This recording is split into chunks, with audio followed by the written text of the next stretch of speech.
మరి ఇంత నమ్మకం లేకపోతే ఎలాగండి? అమ్మో, నిన్ను నమ్మడానికి వీల్లేదు. ఎందుకంటే ఇదే ఆఖరు ప్లాన్ అని అతను చెప్పాడు. ఈ ప్లాన్ పూర్తయ్యే వరకు నువ్వు ఇక్కడే పడి ఉండాలి, అంతే. ఇది అన్యాయం, అక్రమం. షూర్ విశ్వనాథ్ గారు, ఏమండి? Mister mister Vishwanath, mister Vishwanatham, నువ్వెలా తగులంటావు? అలా వస్తూ ఉంటాను. ఓరి నిన్ను తగలయ్యా. ఆ కారు వెనకాల మనం వేరే కారులో వెళ్ళామనుకోండి, యాక్సిడెంట్ ని కళ్ళారా చూసినట్టు ఉంటుంది. నువ్వు గేటు దాటేవు అంటే వేరే కారుతో నిన్ను గుద్దించి చంపించేస్తా. షూర్.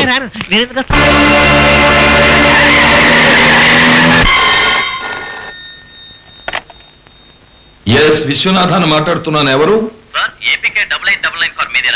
అవును, మాదే. ఏ యాక్సిడెంట్ అయింది. యాక్సిడెంటా? ఎక్కడ? ఎవరికి గాయాలు కాలేదు కదా? Dead body? భగవంతుడా. బాడీ జనరల్ హాస్పిటల్ ఉంది, మీరు వచ్చి ఐడెంటిఫై చేయొచ్చు. వెంటనే వస్తున్నాం, వచ్చేస్తున్నాం. సక్సెస్. రాజాబాబు, వచ్చేసావా? విశ్వనాథం గారు, మీరు చెప్పినట్టుగానే. నువ్వేమీ చెప్పక్కర్లేదు, బాగా అంతా తెలిసిపోయింది. తెలిసిపోయింది? అవును, ఇప్పుడే పోలీస్ స్టేషన్ నుంచి ఫోన్ వచ్చింది. శవాన్ని ఉతుపడ్డాన్ని నమ్మన్నారు, అందుకే బయలుదేరాం.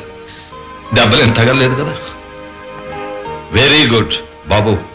ఎవ్వరికి అనుమానం రాకుండా అంత గొప్పగా ప్లాన్ చేసి నువ్వు రేఖను చంపినందుకు నిన్ను ఎలా అభినందించాలో నాకు అర్థం కావడం లేదు. అబ్బా, పొగట్టం లేటర్. పదండి, అవతల లేట్ అవుతుంది. వస్తాం.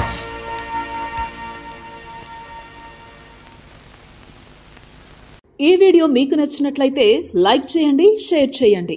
ఇలాంటి మరిన్ని సరికొత్త సినిమా వీడియోల కోసం ఛానల్ని సబ్స్క్రైబ్ చేయండి. అలాగే ఇక్కడ ఉండే ఈ గంట సింబల్ని క్లిక్ చేయండి. మేము అప్డేట్ చేసే ప్రతి వీడియో నోటిఫికేషన్స్ మీకు వచ్చేస్తాయి.